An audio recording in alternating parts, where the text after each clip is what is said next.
اللہم من کنت مولاہ فعلی مولا، کہ اللہ میں جس کا مولا اس کا علی مولا. بولو من کنت مولا فعلی مولا، جس کا میں مولا اس کا. اب آگے سرکار نے ایک دعا کی، اللہم والی من والہ وعادی من عادہ. اے اللہ جو میرے علی سے پیار کرے اس سے تو پیار کر، اور جو علی سے دشمنی رکھے اس کو اپنی بارگاہ سے دور کر دے. یہ دو جملے سمجھنے کے ہیں. اسی کو لے کے نافذی نیم رافضی ہمارے سنیوں کو گمراہ کرنے کی کوشش کرتے ہیں. عید غدیر مناتے ہیں. ہم نے کہا آج تک عید پلید منا کے زنا کے ذریعے جو بچہ پیدا ہوتا تھا رافضیوں میں، اور آج بھی وہ ان کا امام بنتا ہے. یہ پلید سے عید غدیر کی طرف کب سے آ گئے؟ یہ بھی سمجھنا ہوگا نا. اب ہم سے لوگ دلیل مانگتے ہیں، ایسا ہے کہ نہیں، ویسا ہے کہ نہیں. تو ان سے کہنا کہ سرکار علیہ السلام کے زمانے کے بعد حضرت مولا کائنات سے پہلے حضرت ابو بکر کی خلافت آئی تو کیا عید غدیر منائی گئی؟ حضرت عثمان نے منائی، حضرت علی نے منائی، خود حضرت علی نے منائی، حسن مصطفیٰ نے منائی، امام حسین نے منائی. کبھی نہیں. کم منائی گئی 351 ہجری. بولو بولو بولو، یاد کر لو. 300 ہجری کے اندر بغداد میں رہنے والا معز الدولہ نامی شخص تھا. کیا نام تھا؟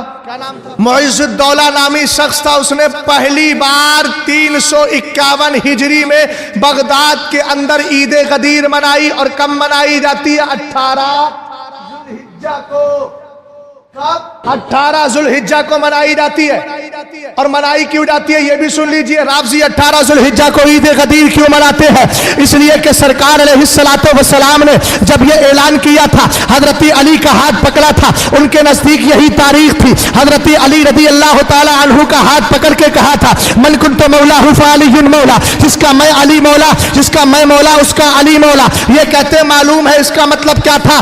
سرکار دنیا سے تشریف لے جانے والے ہیں، زندگی کا آخری حج ہے. سرکار نے اخیر وقت میں حضرت علی کا ہاتھ پکڑ کے سب کو یہ بتا دیا تھا کہ میرے بعد اگر کوئی خلیفہ بنے گا تو علی. تعجب اس بات پر ہے کہ ان کی مت ماری گئی اس حدیث کو لے کر کے. انہوں نے حضرت علی کو سرکار کے بعد سب سے افضل سمجھا.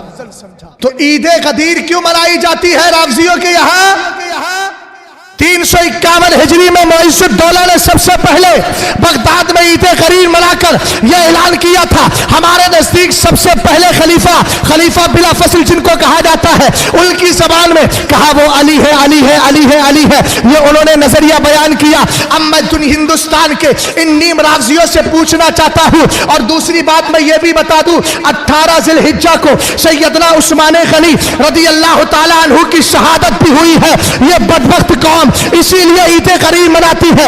ایک تو حضرت علی کی خلافت کے اعلان کے طور پر، اور دوسرا حضرت عثمان غنی کی شہادت ہوئی تھی. یہ جلن کے خوش ہوتی ہے، اس بات پر خوش ہوتی ہے کہ اسی دن حضرت عثمان کو شہید کیا گیا، پلوائیوں نے شہید کیا. میں پوچھنا چاہتا ہوں، اگر اپنے آپ کو سنی کہتے ہو، آج تمہارے نظام آباد میں یہ مردود لوگ، یہ جھوٹے پیر اور جھوٹے سید عید غدیر منا کر تمہارے ایمان عقیدے کو خراب کرنا چاہتے ہیں. ان سے کہہ دینا ہمارے عید غدیر کا تصور نہیں. اور اتنا یاد رکھنا، ہم حضرت علی کو مولا مانتے ہیں مگر سب سے پہلے خلیفہ ابو بکر کو مانا کرتے ہیں.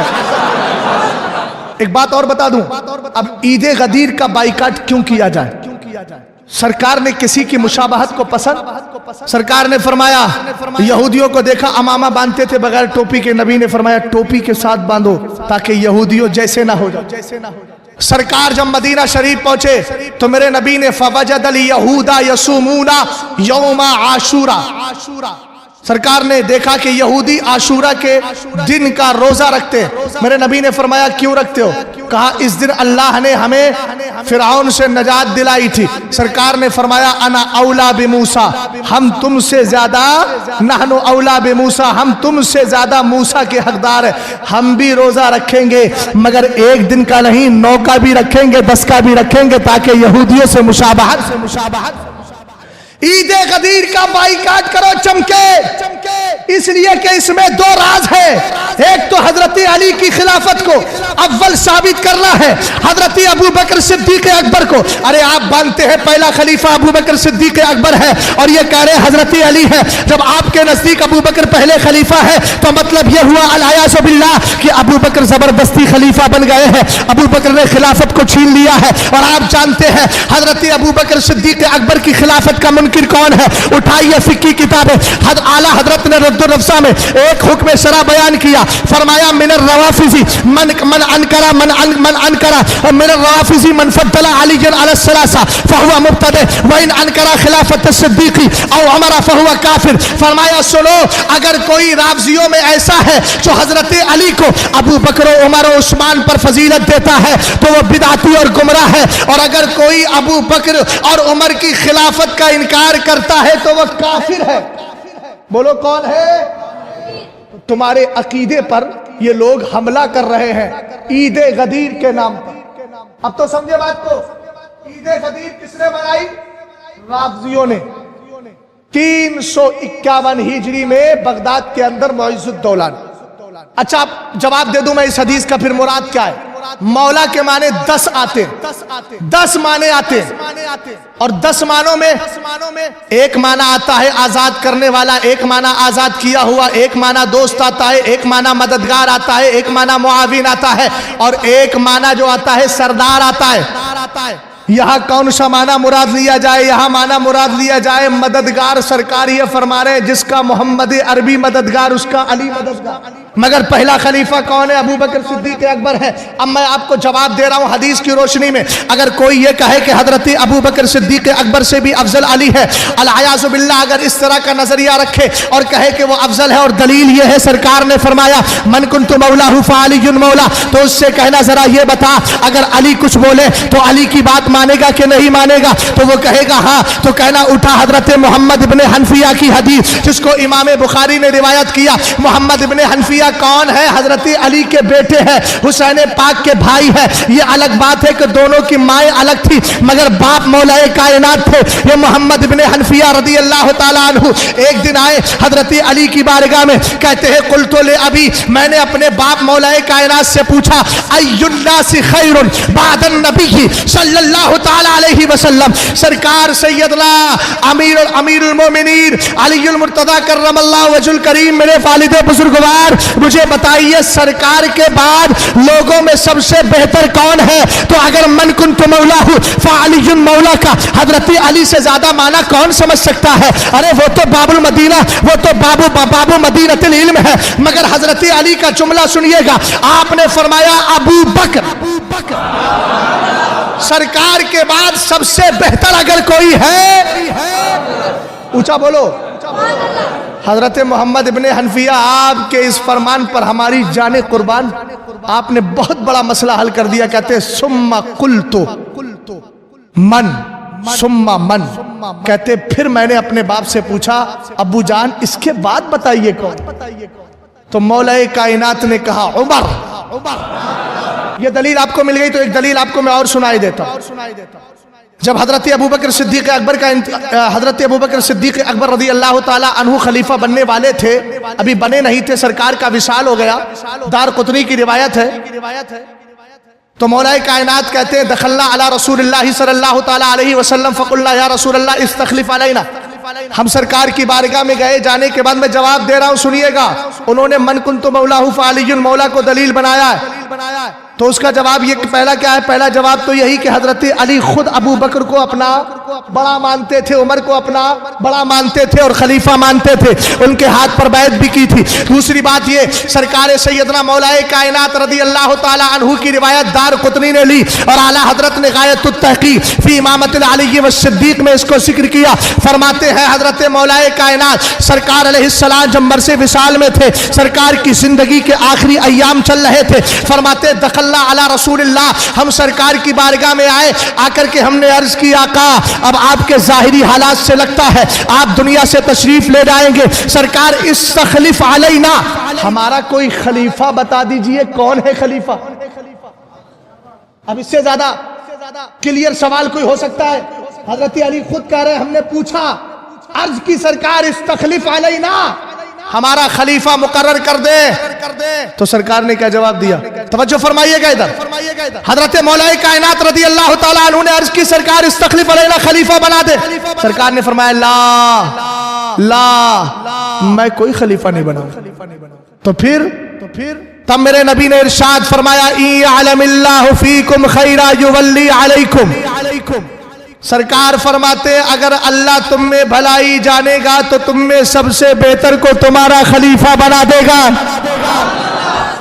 اب یہاں سرکار کے جملے مکمل ہوئے. حضرت علی سے سرکار نے کہا اگر اللہ تم میں بھلائی جانے گا یا اللہ تم میں بہتر کو جانے گا تو اس کو بھلائی جانے گا تو تم میں جو سب سے بہتر ہے اس کو تمہارا خلیفہ بنا دے گا، اس کو تمہارا خلیفہ مقرر کر دے گا. ہم نے کہا حضرت علی آپ کا اسٹیٹمنٹ کیا ہے، آپ کا نظریہ کیا ہے؟ روایت کے اندر دارقطنی کہتے ہیں قال علی رضی اللہ تعالی عنہ فعلم اللہ فینا خیرا فولا علینا ابا بکر.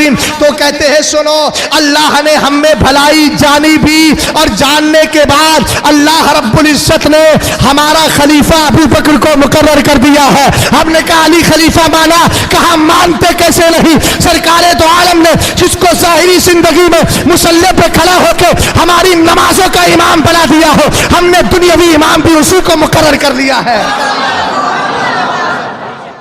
پہلی بات کیا؟ من کنت مولا فعلی المولا. جواب ملا اس کا. ایک دلیل اور دے دوں. یہ رافضی کا ہے. حضرت عمر فاروق اعظم ایک دن سرکار کی بارگاہ میں بیٹھے تھے تو میرے نبی علیہ السلام نے فرمایا کاغذ قلم لاؤ. بخاری شریف کی حدیث ہے کاغذ قلم لاؤ میں کچھ لکھ دوں. حضرت عمر نے کہا سرکار قرآن کے ہوتے ہوئے ہمیں کسی تحریر کی ضرورت. سرکار نے مان لیا. تو بدبخت کیا کہتے ہیں؟ بولے وہ سرکار اس میں لکھ کے دینے والے تھے کہ علی میرے بعد خلیفہ ہوں گے مگر عمر نے لکھنے نہیں دیا. میں نے کہا اے بدبختو ذرا اتنا غور کرو، اگرچہ عمر کا نام سنتے ہی شیطان بھاگ جائے مگر میرے مصطفیٰ وہ ہیں جن کے سلال کے سامنے عمر بھی زانوے ادب طے کیا کرتے تھے. سرکار جب جلال میں آتے تھے نا تو حضرت عمر کی نظریں بھی نیچی ہو جاتی تھی. کہتے تھے رضیت باللہ ربا وبالاسلام دینا وبمحمد صلی اللہ علیہ وسلم نبیا. ایک جواب اور اسی حدیث کا کہ ٹھیک ہے حضرت علی کو حضرت عمر نے کہہ دیا آپ مت لکھیے. سر حضرت علی کو لکھنے والے تھے. سرکار کی بارگاہ میں حضرت عمر نے کہا سرکار مت لکھیے. سرکار نے لکھنا چھوڑ دیا. اب نہیں دیا تو مجھے یہ بتائیے کہ داماد حضرت علی تھے کہ حضرت عمر؟ حضرت علی داماد تھے، سگے چچا زاد بھائی تھے. یہ وہ علی ہے جن کے لیے سرکار کہتے ہیں انت اخی فی الدنیا والآخرہ. تو دنیا میں بھی میرا بھائی ہے، آخرت میں بھی میرا بھائی. اور داماد زیادہ آتا ہے نا. وہ تو سمدھی لگتے تھے سرکار علیہ السلام کے. کون نہیں سمجھی نہیں، سسر لگتے تھے حضرت عمر فاروق اعظم. اور سسر کا آنا جانا بیٹیوں کے یہاں کم ہوتا ہے نا، مگر وہ داماد تھے کون؟ حضرت علی. تو زیادہ آتے تھے. حضرت عمر فاروق اعظم کے کہنے سے سرکار نے نہیں لکھا. تو کسی اور وقت علی آئے ہوتے تو لکھ کے دے دیتے. کیا عمر روکتے؟ ہم نے کہا اگر اس حدیث کو دلیل بناتا ہے تو اس حدیث کا جواب کیا دے گا؟ جو غلام تاج الشریعہ آپ کو سنانے جا رہا ہے. کتاب کا نام مسلم شریف ہے. عن عائشہ رضی اللہ تعالی عنہا قالت قال علی رسول اللہ صلی اللہ تعالی علیہ وسلم فی مرضہ الذی مات. حضرت ام المومنین کہتے ہیں کہ سرکار علیہ السلام مرض وصال میں ہے. سرکار نے مجھ سے ارشاد فرمایا ادعی لی اباکی و اخاکی. اے عائشہ اپنے باپ ابو بکر کو بھی بلاؤ، اپنے بھائی عبد الرحمن کو بھی بلاؤ. حتی اکتبہ کتابا، تاکہ میں انہیں کچھ لکھ کے دے دوں. ہم نے کہا سرکار لکھ کیوں رہا ہے؟ میرے نبی نے فرمایا فَإِنِّي أَخَافُ أَن يَتَمَنَّى مُتَمَنٍّ. مجھے اندیشہ ہے کہ کہیں میرے بعد کوئی آرزو کرنے والا آرزو کرے. وَيَقُولُ قَائِلٌ، اور کوئی کہنے والا یہ کہہ دے انا اولا انا اولا انا اولا، میں سب سے بہتر ہوں، میں سب سے بہتر ہوں، میں سب سے بہتر ہوں. ہم نے کہا سرکار بہتر ہے کون؟ تو سرکار نے فرمایا وَيَأْبَى اللَّهُ وَالْمُؤْمِنُونَ إِلَّا أَبَا بَكْرٍ. کہا قسم خدا کی اللہ رب العزت نہیں مانے گا، ایمان والے نہیں مانیں گے. اگر مانیں گے تو ابو بکر صدیق اکبر کو مانیں گے. تو پتہ چل گیا اگرچہ سرکار نے نام کی صراحت نہیں کی ہے مگر یہ الفاظ دکھا کر سرکار نے یہ بتا دیا ہے جس کو مسلح امامت پہ میں کھڑا کروں جس کے کاندھے پر میں سوار ہوں، جس کو یار غار بناؤں، جو غار سور کے اندر میرے ساتھ جائے، اور جس کے لیے میں لکھ کر دینا چاہوں، جس کے لیے میں یہ کہوں کہ خدا اور ایمان والے اگر مانیں گے تو ابو بکر کو مانیں گے۔ میرے امتیوں اشارہ سمجھ جانا، میری منشا بھی یہی ہے کہ میرے بعد خلافت کا بوجھ وہی اٹھائے گا جس نے میری ظاہری زندگی میں نبوت کا بوجھ اٹھا لیا ہے۔